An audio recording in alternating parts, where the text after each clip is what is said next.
All right, hello everyone and welcome. I'm Nicole Wilburn from the University of Kansas, and on behalf of the PDT committee, thanks for attending our webinar today. A couple of housekeeping items about the presentation and the webinar software for those of you who are attending for the first time. You might notice on the software that there's a phone number listed that you could use to call into the webinar, but you don't actually need to be connected to the phone in order to participate today. So if you've called in, you can go ahead and hang up, and we'll save you a little bit of money on a phone bill. You'll also notice that the webinar program software has a box on it labeled questions, and that's what you'll use today to type in any questions that you have for our presenter. And you're welcome to type those questions throughout the presentation, and I'll hang on to those, and we'll save some time at the end of the presentation to answer those questions. Also, if you'd like to interact with your colleagues throughout the presentation or after and continue the discussion, you're welcome to tweet using the hashtag UMR-Webinar.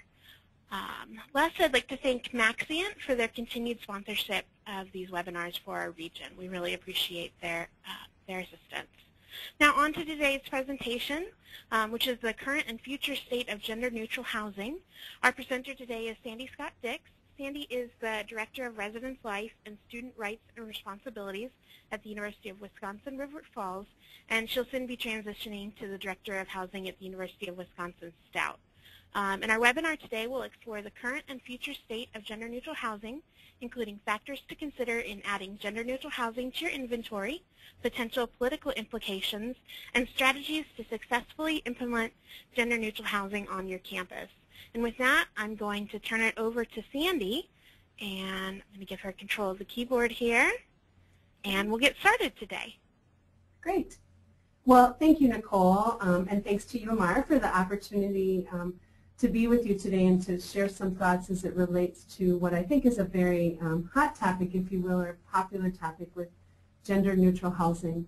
I'm assuming everybody should be able to see the screen, and there are a number of slides that we will walk through as we talk about this topic, but I want folks to know that I certainly don't consider myself to be an expert on this topic by any means. However, on my own campus, starting actually about 18-20 months ago, I began the research process of researching this topic so that I could present a well-written proposal to our own senior administrative leadership seeking to implement gender-neutral housing in our upper-class suite-style housing. And so for me, it was an opportunity to research a topic that I knew a few things about, but certainly didn't know a whole lot about. So don't think that makes me an expert again, but I think it hopefully has led me to read, and at the recent ACUHO conference I attended, the sessions that were all related to this topic because of the interest that I have in it. So in our time together, I hope to address the sort of the what, the why, the when, the who, and the how of gender-neutral housing. If you're in an institution that already has gender-neutral housing in place, I hope that in the open forum time there might be some opportunities for you to add some comments and contribute, and I can certainly share those. And I suspect, though, what is the case is that most of you are probably at the considering gender-neutral housing phase. So I'm going to try to make sure I'm reaching both audiences as we walk through this. So why this topic and why now? First, just important to know that over 2 million college students live on campus in university residence halls. And we know that nationally, somewhere around 30% of incoming freshmen live on campus in their freshman year. Again, this is the national data. I know on my own campus, we're closer to almost 90% of the incoming freshman class, and I know that's the case for many schools in the Midwest. And so therefore, I think the choices we make as housing professionals related to this topic have the potential to impact a large number of individuals. And if we believe, as I think many of us do who choose to work in this profession, that we're change agents and that we play a role in impacting what is happening out in the greater world, decisions we make about this could have an impact that extends just beyond our campus borders. I want to sort of start with a quote from Andy Warhol, and it's, "They always say time changes things, but you actually have to change them yourself." And I think this quote is a good way to begin our discussion about this topic. While I certainly think that right now gender neutral is one of those kind of go-to issues or hot topics or big ideas, my personal prediction, to be really honest, and again this is my personal thought, is that at some point in the not too distant future we will come to think of gender neutral housing as we now think of co-ed housing. It's sort of just the way we do business, or the way we will come to do business. And I suspect there are some new professionals who may be participating in the webinar who, when they think of their own collegiate experience, the thought that their campus might have had only single gendered halls, it's just, it's impossible to even comprehend that. And yet that's what we were looking at prior to, when we look at the history in a minute of co-ed housing, prior to co-ed housing, that's what existed.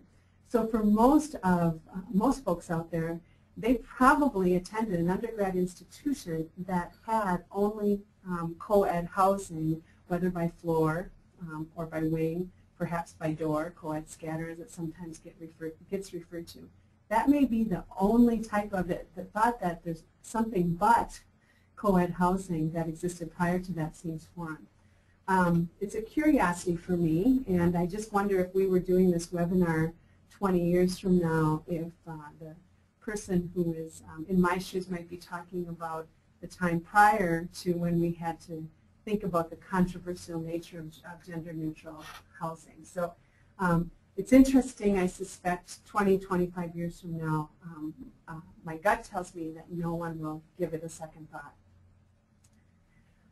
Why is it controversial? And I wish I could tell you who this quote came from. It was actually at a presentation I was at, and I did see the source there, but I love it because I think it states what's really true.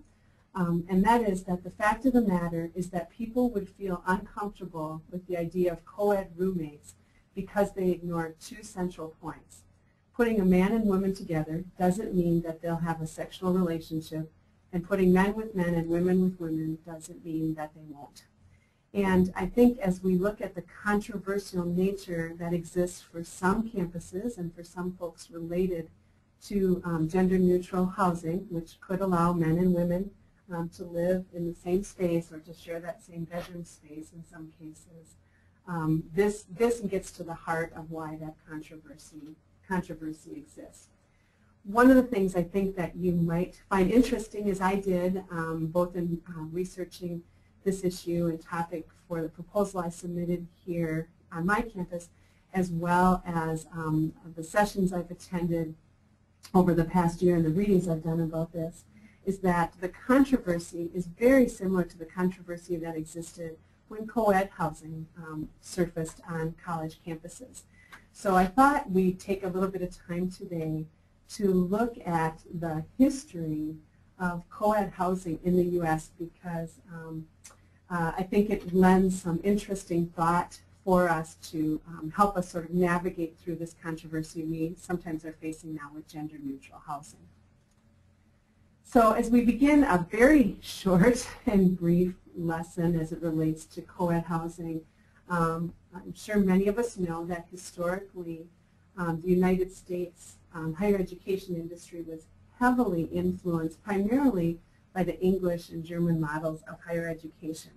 And those models were that individuals traveled a great distance to a handful of institutions, and that's really where we saw the birth of In Loco Parentis, where faculty served as the parents, if you will, of the student, providing supervision, advising, and guidance. And I think we all in grad programs learned about In Loco Parentis and what that has meant in the history of higher education.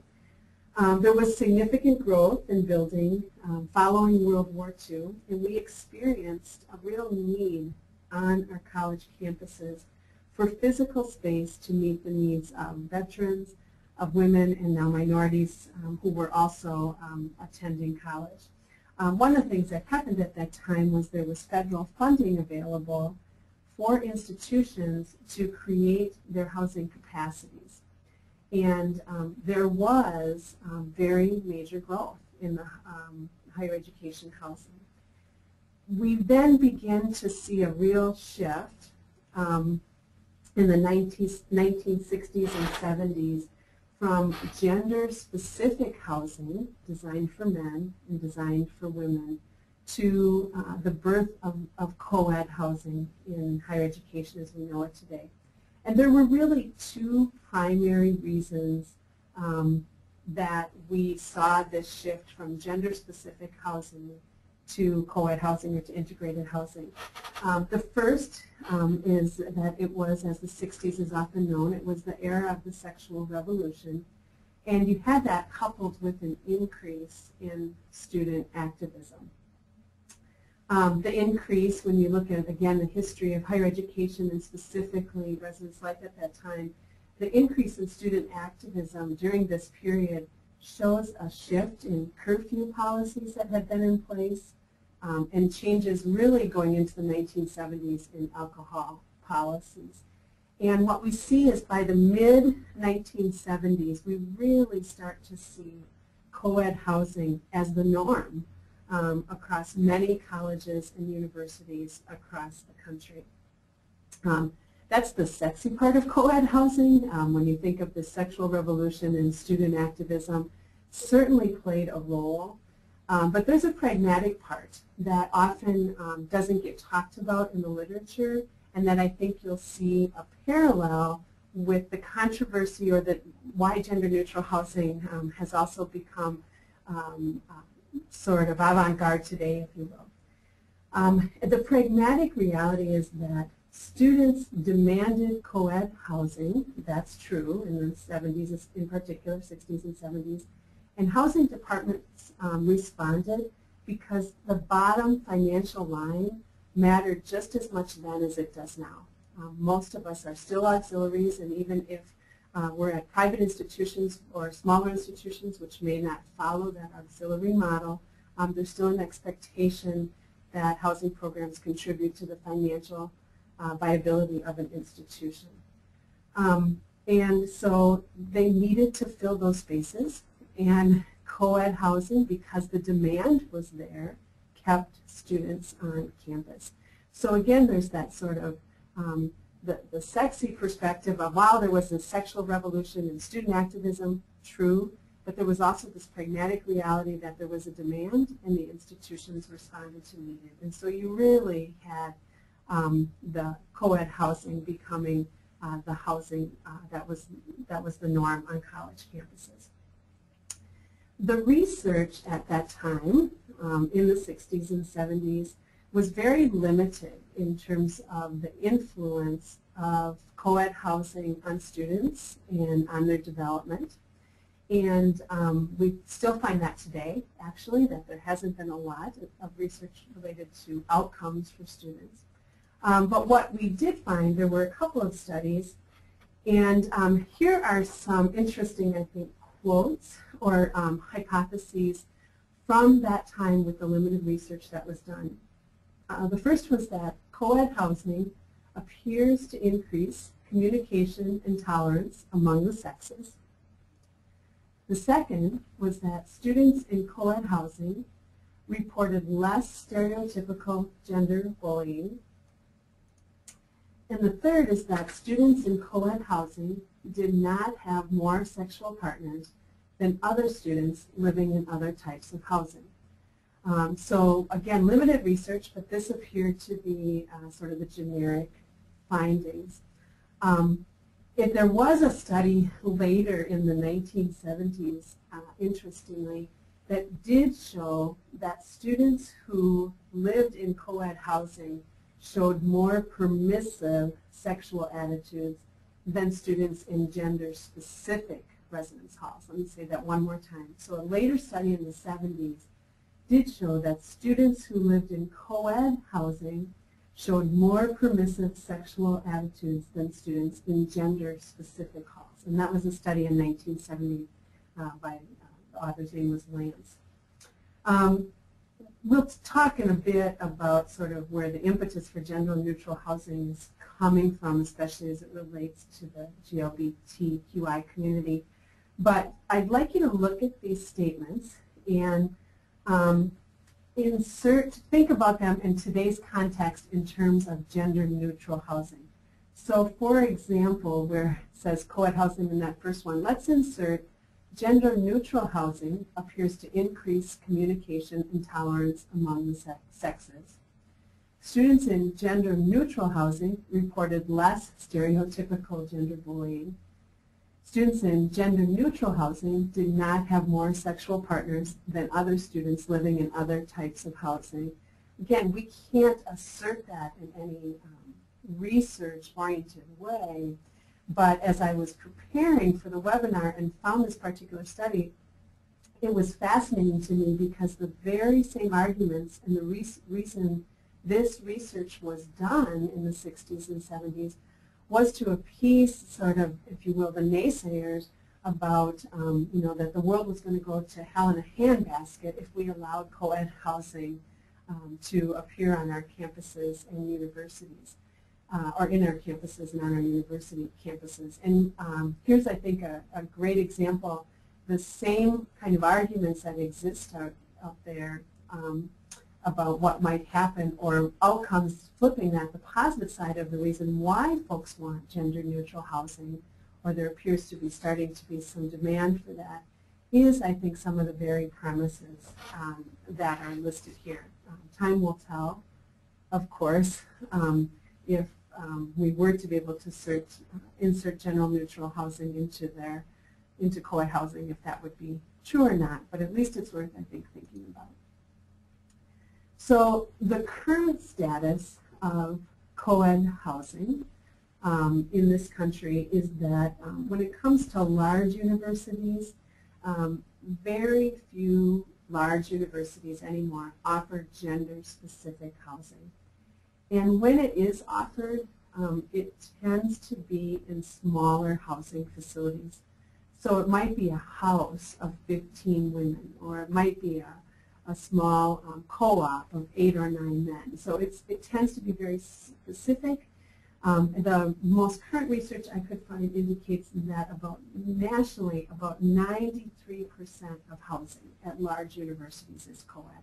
And again, for those of you participating in the webinar, depending upon where you fit into this, you can reflect upon where you fit kind of into that percentage with your own campus or university. For mid-sized universities, it appears about 79 or 80% of housing tends to be co-ed in nature. And actually, I was a little surprised by this, but small-sized universities, it's about 87%. So actually, the latest information I could find showed that actually there was less gender-specific housing at small-sized universities over mid-sized universities. Regionally, it appears that the South, our colleagues in the South, tend to have more gender-specific housing than other areas of the country. And there's probably a lot of cultural reasons for that. And again, when we say co-ed, we're talking about by floor, by wing, or in some cases by door, or co-ed scatters, that where men and women are on the same floor. So today, I think what ends up happening is we have housing departments finding themselves in a situation where, once again, as happened in the 60s and 70s, we have financial considerations and student demand sort of dictating the future of housing, gender-neutral housing in our housing inventory. I think the reality is this. Housing offices have difficulty filling spaces that are not co-ed. And I know I've talked with many a fellow director and colleague over the past 10, 12 years who has talked about it only getting more and more difficult to fill those gender-specific buildings. And again, because in our business, the bottom line matters, we need heads and beds.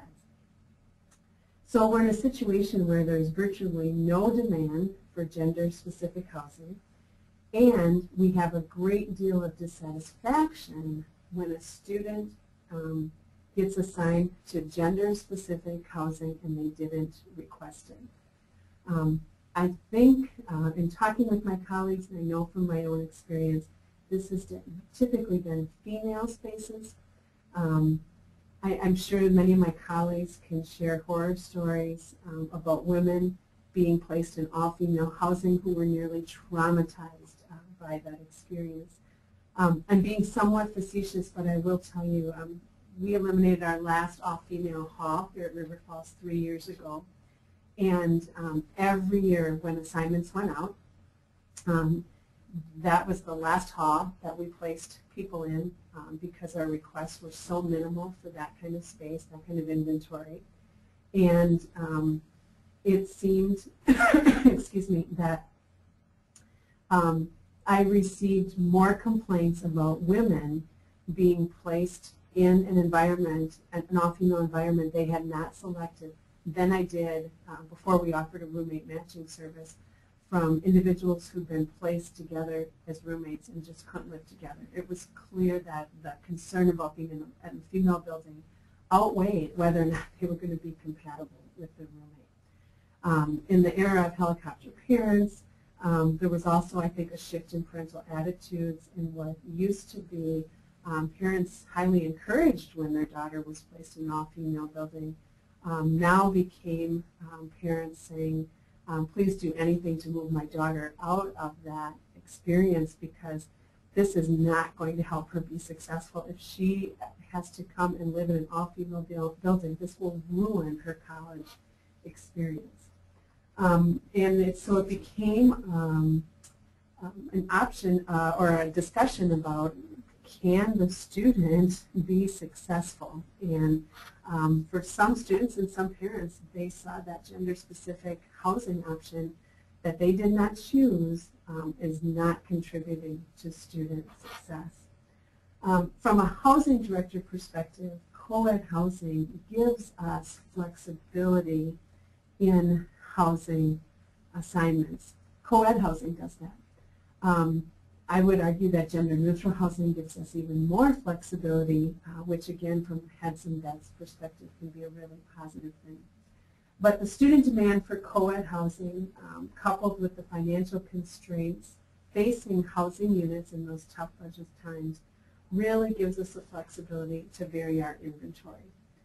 The more flexible space we have when it comes to sex or to gender identity, the better we can respond to changes in the market, the better we can meet consumer demand, and when we meet the demand, we typically are achieving satisfaction, which ultimately hopefully leads to fiscal solvency. So now that we've looked at the history and kind of the current status of co-ed housing and as a housing unit, the things we sort of have to think about as it relates to demand, let's talk more specifically about sort of the nuts and bolts, if you will, about why you may want to consider heading in this direction and some of the things to think about as you consider gender-neutral housing. I do want to mention that as we think about the who, I'm using the term that should actually say gender neutral, I apologize, but some folks take issue with the term gender neutral. I'm using it today because it seems to be somewhat the industry standard. But I do want to acknowledge that for some folks, they consider gender neutral to be dismissive and feel like that term doesn't work for them. That's certainly acceptable, and we'll talk in a minute about campus culture. But you have to use the term that's going to work for you. Gender neutral worked on our campus. I recognize that that doesn't work for everyone. And when we talk gender neutral, as I continue on through the presentation, I want to do what I can to sort of dispel the notion that gender neutral housing is just for LGBTQI, and I'm using that acronym. It's my preferred one. I recognize that may not be the case for everyone, but for me that is lesbian, gay, bisexual, transgender, queer questioning, and intersex. I think it's the most inclusive, and so that's why I tend to use that. But I think what we can agree on is that our current housing policies tend to support, see co-ed as binary, right? We see it as, therefore, because it's male or female, and those are really the only two options, it's inherently, maybe inherently unfair to the LGBTQI population. So that's, that said, and on some campuses, it has the grassroots effort or the demand for gender-neutral housing has come from that population, sometimes out of a safety need or request, sometimes as a social justice issue, sometimes as an awareness or an education issue that sex gets portrayed in a binary way. For me, the bottom line is that gender-neutral housing is designed for anyone to room with someone with whom they can feel most comfortable. You know, in my own experience, I've had requests. Just 2 years ago, I had two 18-year-olds who were legally married, and we don't offer married or family housing at River Falls, and who wanted to live together. We didn't allow that because we did not allow for men and women to live in the same room. But it was one of those situations where they asked for that, and it felt awkward saying no. Here's people that could be legally married and wanted to attend college, and so they lived on campus but separately. We've had requests from siblings of opposite sex who wish to live together. We've not been able to honor those requests in the past, and so I clearly believe that these policies can be supportive of the LGBTQI population, but I believe it's also bigger than that. So we've talked a little bit about this population that it can be designed for. I think there is a growing population of students who are just quite simply gender non-conforming.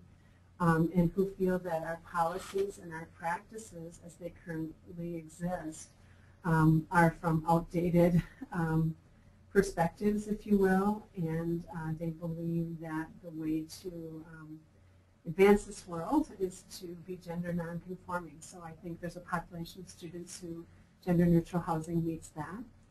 I think there are folks who are allies and consider themselves allies who might find gender-neutral housing an appealing option. Again, any student who desires to room with someone with whom they feel most comfortable. And I think, truthfully, I believe all students, while it's not designed and this might not be an option for everyone, I tend to view this, who benefits or who this can be designed for, as I do learning communities. And there's a lot of research right now that shows that students who are in learning communities, when there's sort of a magical mass, if you will, I believe it's 1/3 to 2/3 of a building is somewhere in that magical number, between 1/3 and 2/3 are enrolled in a learning community. There are reciprocal benefits to students in that building who are not enrolled in the learning community. And so I have a curiosity about, will there be reciprocal benefits if we create these gender-neutral housing programs on our campuses? Do students who don't live in that environment but sort of see these healthy, engaged behaviors and the support that can happen in those kinds of communities when students don't conform to stereotypical gender identity, is there reciprocal benefits? And again, I don't know of any research that exists about that, but I find that fascinating. I think there's I have a curiosity about that. And I believe that all students can benefit from when there's good gender-neutral housing policies and programs in place. And the institution, I think, clearly can benefit. I find it interesting as we move to why we might want to look at gender-neutral policies. Is it aligned with our mission, I think, is an important thing to consider, and I'll talk about that in just a minute. But the other part of the who that campuses sort of have to wrestle with is, do you design a gender-neutral housing environment for upper-class students? Do you design it for first-year students? Or do you not separate it out? Perhaps it's you're going to go gung-ho and not separate them. I will tell you that in the research, it appears that most of the campuses that are, and it's hard to get an exact number, again, partly because there's no real agreed upon definition of gender-neutral housing. One could argue if you have family housing, you've always had gender-neutral housing. I think most of us know we're talking about something a little different than that, but for some campuses, they see it as that, and because some of these reports require that you self-report, it's hard to get an exact number. I think we're somewhere probably true gender-neutral programs were probably somewhere, again, give and take between 60 to 80, 60 to 90, with many more on the way, just not fully established. Programs nationally, excluding apartment style and living or family living. So most campuses, it seems, start it as a pilot or implement it with upper class students, and often we'll talk in a bit about what type of physical structure you see these programs in. But there are some campuses that are moving toward have had it successfully implemented with upper class and are now moving toward first-year students. On my own campus, when we submitted the proposal, it was for upper class students only. I knew that would be much more palatable, and so I did not consider first-year students. And again, there may be reasons why you would want to or not want to do that. I think it's important, again, to know your own campus and to know whether or not it's going to work for the type of student that you have. I think one of the controversies, and going back to the opening slide and the pretty bold quote that I had there, well, one of the controversies related to gender-neutral housing is that really what you're just doing is allowing students to shack up. You'll have cohabitation occurring. Students who are in a relationship are going to want to live together. That's typical, I think, of what you might hear. It's interesting to me that I think most of us would agree that we still have heterosexist viewpoints that pervade our campus and our campus policies. And so one of the best practices that I have seen to address that controversy is for a campus, and I believe it was Wesleyan campus in Connecticut, I believe. But they have, in their policy, they state right up front that the intent of their policy is not encouraged for any couple, regardless of their sexual orientation, to live together. And I might have also, I think Bard University also listed in that way. But to consider putting right in your policy to avoid that controversy or that criticism that will come, that is not the intent of your policy. Now, that said, will you never have that issue? Of course not. But as, when that was raised on my own campus, one of the things I said was we deal with relationship issues all the time. We're good at that, and we know how to refer when we need to, and we would handle that as we would any other relationship issue that we deal with in our residence halls and with our staff. And so it's important for you to think about, for that who would be the population that you might consider a pilot or that you would be looking at creating this. Why consider the gender-neutral policy? Again, most of us, I believe, have mission and vision statements, often aspirational in nature, but they speak to inclusion often, they speak to social responsibility, and the value added to the student experience when they are exposed to diversity. I think those very mission types of value statements and mission statements support gender neutral housing and the development of those policies. I think in an era of increased attention to bullying and the detrimental effects of bullying and harassment, that we are in a situation where when we look at the case of Tyler Clementi, when we look at what happened with Matthew Shepard, gender neutral housing can be perceived as a safe housing option for students who identify as LGBTQI or who are allies of that community, who are gender nonconforming. No person who identifies in that category should be forced to come out. And sometimes it's those gender neutral spaces that can, for that population, serve as a safe place where they don't have to, or if they choose to, can be supported. So I think I certainly don't want to give the impression that gender neutral housing policies are going to solve all that's wrong with this world, are going to eliminate consequences for choices students make, but they very well provide for a supportive living environment.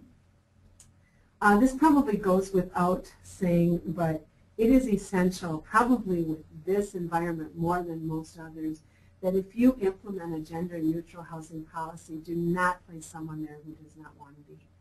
The very reasons many institutions consider implementing these programs can be undermined. I think as you look at the why would you do this, I think you also have to explore what role is campus culture going to play and what role will politics play in proceeding with gender neutral housing. And perhaps you're sitting there thinking, oh, those won't be an issue on my campus.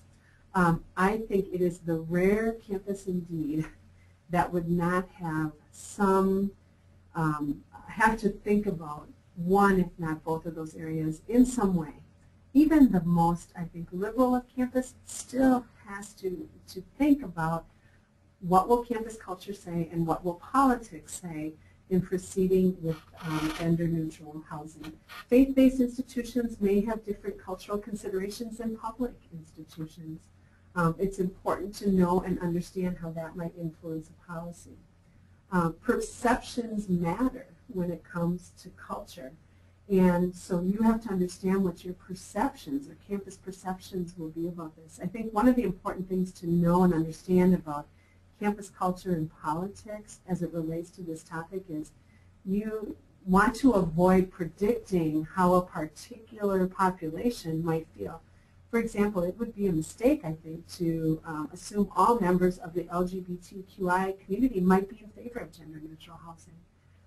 Again, just because that has been the norm at some campuses doesn't mean that that will be true on your campus. So you really have to know your campus well. Recognizing, too, in terms of campus culture, and we'll talk more about this in just a minute, but the type of housing inventory that you have is going to play a role, and that's part of the campus culture.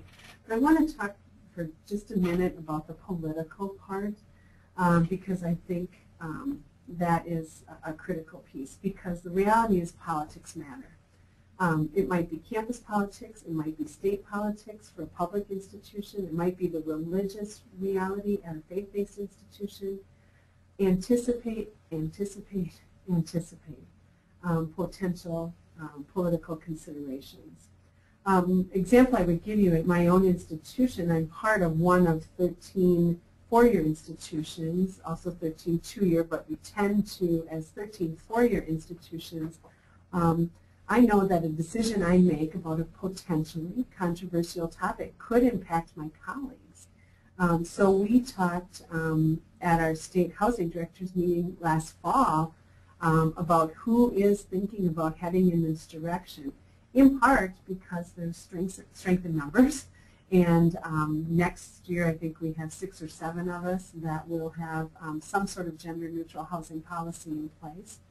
But, but it's easier to predict, or I thought I would have an easier time if I knew that I could say to my chancellor, there are others who are considering this policy as well. And I do think that played a role in our success in getting gender-neutral housing in our upper-class suites. But one of the things that happened in North Carolina that I want to mention, just to understand how political it is, the University of North Carolina was proceeding with implementing gender-neutral housing for this fall. They had 32 spaces. It was in partnership with their LGBTQ center on their campus, 32 beds for a pilot program offering gender-neutral housing. They had over 2,800 student signatures of support. They had 55 student organizations. They had a unanimous endorsement from their board of trustees, and their chancellor signed off on the policy. And yet their state legislature put forward an amendment to their budget bill to put a stop to any campuses, public campuses in the state of North Carolina implementing gender-neutral housing. So understanding the political environment and navigating through those waters is carefully important. It's also critical that you know who has final approval on a policy before you proceed. In my case, that's a picture of our chancellor there. Ultimately, our chancellor has to sign off on the policy. I knew that going into that. RHA, though, our Residence Hall Association, I wanted to have a voice. I had to be very careful how I did that. But maybe it ends with RHA on your campus, or maybe it ends with Student Senate. Maybe it's a Board of Trustees issue or a Board of Regents issue. So knowing who to ask is going to be critical. In my case, just to give you an example of how I had to be very, very strategic, my normal way of operating is to ask, to go to the students, or typically what happens is students come to me, and then, or someone on my staff, and we'll work through a process when there's something that they want or a change, or I might go to them to get their feedback. Because I suspected that this might be a controversial issue for our chancellor, who tends to be pretty conservative. He's a chemist by training, great guy, but pretty conservative, and likes formulas, likes to focus on data, likes to analyze things, and cares as much about a very thoughtful, methodical process is important to him. I was concerned, I suspected early on that the students would support, which they ultimately did, the proposal to add gender-neutral housing, allowing men and women to occupy the same spaces in our suite-style building. But I was concerned that if I put forward a proposal that our students enthusiastically endorsed and our chancellor was not supportive, I was pitting our chancellor against our students. And you never want to do that. Nobody wins. So I didn't do the traditional route. I talked with my supervisor, the Associate Vice Chancellor for Student Affairs, and we agreed. This might be highly controversial. And it doesn't matter if I don't see it as controversial, again, or I don't understand how others can. It doesn't matter. The fact of the matter is that I and my supervisor believe our chancellor might see this as controversial. And so in this case, it was presenting the national research that existed, offering schools that had successfully implemented this and why it was successful, sharing what my other UW system colleagues were doing. And it took him 9 months to make a decision. We're close to that. And then he asked me to go back to the students and now get their support, which I was able to do. And as I suspected, they unanimously endorsed that. So politics matter very, very much with this topic, and it's important to know that going into it. Also important to know that timing matters. Really considering the time, if it's a proposal, consider the timing of your proposal, and if it's implementation, a really well thought out timeline for implementation is critical. Again, I use the example of talking with my colleagues at the system level, and we shared with each other our proposals. We shared with each other where we were at because it mattered to our, there's one school of thought of, oh, it's great to be out in the forefront of this. Well, that's good if you have reason to believe that it's going to be well received politically. What if you are in a conservative area and you're not so sure that that's what's going to happen? Do you really want to be the first one out, or do you want to be one of maybe 6 or 7 so you can say, well, others are doing this and there's been no issues? So timing matters, and again, it's really dependent upon your campus. And then alluded to this, but where do you house the program? Assuming you have the go-ahead to do that, typically it's easiest to implement in the newer type of housing that's out there, suite-style housing or pod or cluster-style housing, where the bathroom issue doesn't typically play as much of a role, and privacy can still be established. That can help it be more palatable for folks. In traditional double-loaded corridors, as you see in one of the traditional building, I have a photo of there.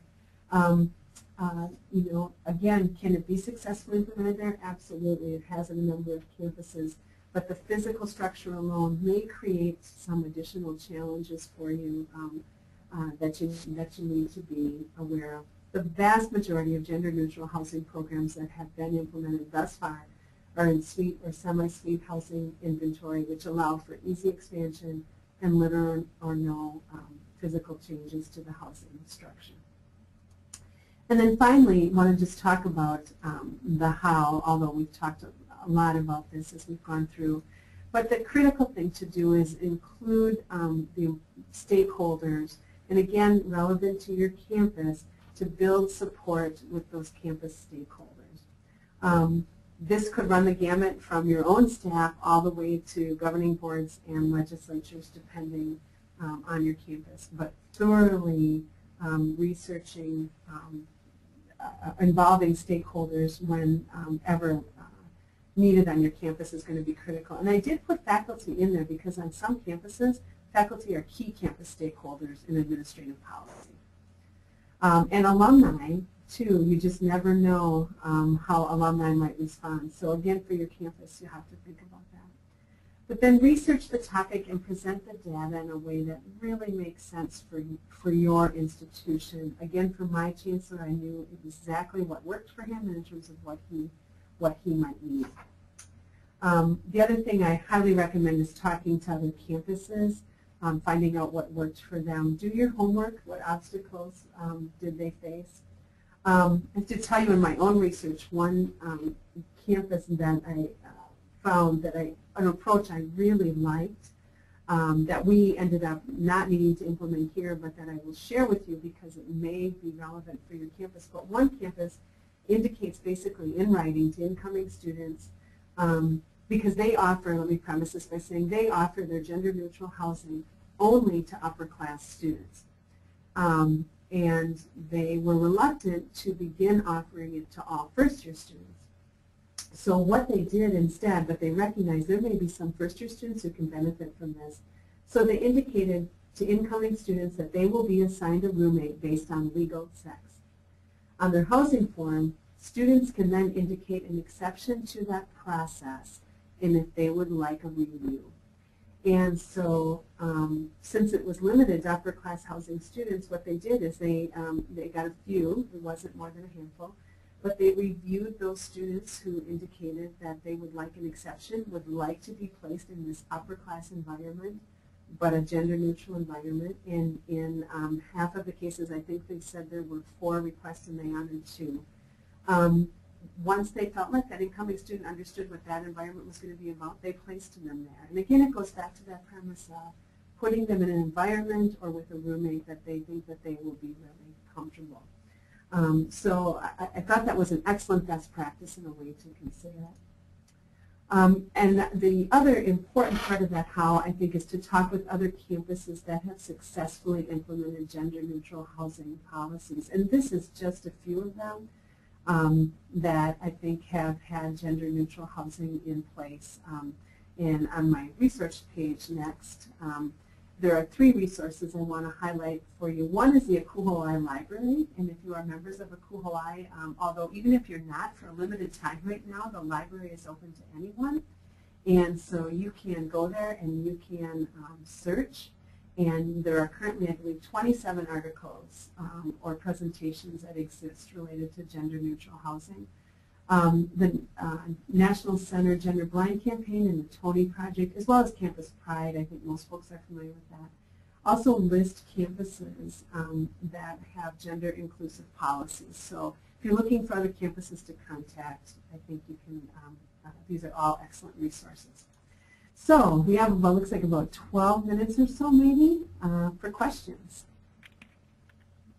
All right, and now's the time for questions. So if you have a question, please use that little question box on the side there, and you can type in a question for us.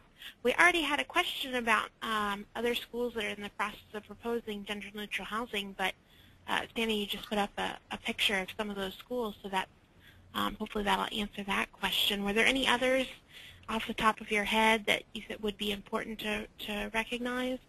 The one I will mention that if you go to the the National Student Gender Blind Campaign, that website that I had listed there is genderblind.org. They put out the Campus Equality Index, and what they do in that Campus Equality Index is they list colleges and universities with inclusive rooming policies. Now, I will preface that by saying, and they say this, that their list is not exhaustive, and if a campus did have it and then it left, they may not know that because they get much of their information from news feeds related to that, as well as campuses that self-report. But in my opinion, what I love about what they have available on their website is they also list the year it was implemented with a brief description of the gender-neutral policy. So you can look through that and perhaps find an institution that might most closely match what you're considering implementing. Great, thank you. And then I wonder, you know, a lot of stuff can be done at the director level. What can folks who are maybe at a hall director level do to help get this started? That's a great question. I think an important thing that hall directors can do is to help educate students on the issue of gender. First of all, I'm not sure, speaking from my own experience, you know, at regional comprehensive universities where I've been at most recently, I'm not sure it's something that students think about a whole lot, and until they have to. And so I think that opportunity that hall directors have, which is better than actually any other housing person might have, to sort of talk with students about the role of gender in society and the role of gender in living communities, I think can be really helpful. The other part of that, I think, is when students come forward, you know, sometimes our waters to navigate change in higher education and housing are completely foreign to students. So a student might come to a hall director talking about, I'm really uncomfortable living with my roommate, and part of what I think hall directors can do is ask the really thoughtful, intentional questions that help get to what's at the heart of that matter. And perhaps if gender-neutral housing is an option on a campus, referring that student to that type of housing experience, if it exists, might, just like we would in talking with the student to find out other things, that other types of arrangements that might be good for them. And I think it's important for hall directors to inform themselves about this topic in general, because I do think we're going to hear more and more about it, as I mentioned at the beginning, and I just see this as the way housing is going in the future. Great, thanks. Next question is, how has gender-neutral housing been perceived by students, parents, and family members? It's interesting because I think nearly all of the work that I've read around this topic has said that campuses anticipated way more backlash than actually happened. There was two, I think, articles, again, both came from the South, where one put out there that it was an editorial opinion page related to the Ivy League school, I think it was Yale or Princeton, talking about if we continue to expand gender-neutral housing, so in this case a campus was considering offering it to freshmen. It already existed for upper class students. we will see an increase in sexual assaults. And the article went on to talk about how campuses were blind to what's going to happen when you put men and women together, and they were really, it was a student newspaper article talking about how we could certainly and clearly anticipate an increase in sexual assaults if we move to gender-neutral housing for first-year students. So I think there's some of that perspective. Again, it's a highly politicized topic, but again, I don't know that it's at the lowest level. I think it gets politicized at the highest levels. This is one of those topics because someone has an issue with it or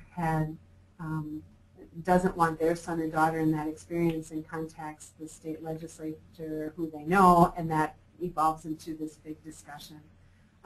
I think at the lowest level, when I look at when we put forward our proposal here and RHA took it back to every hall, the feedback was overwhelmingly positive, and students, once presented with it, and they saw the research, they had a chance to ask questions and to wrestle with it.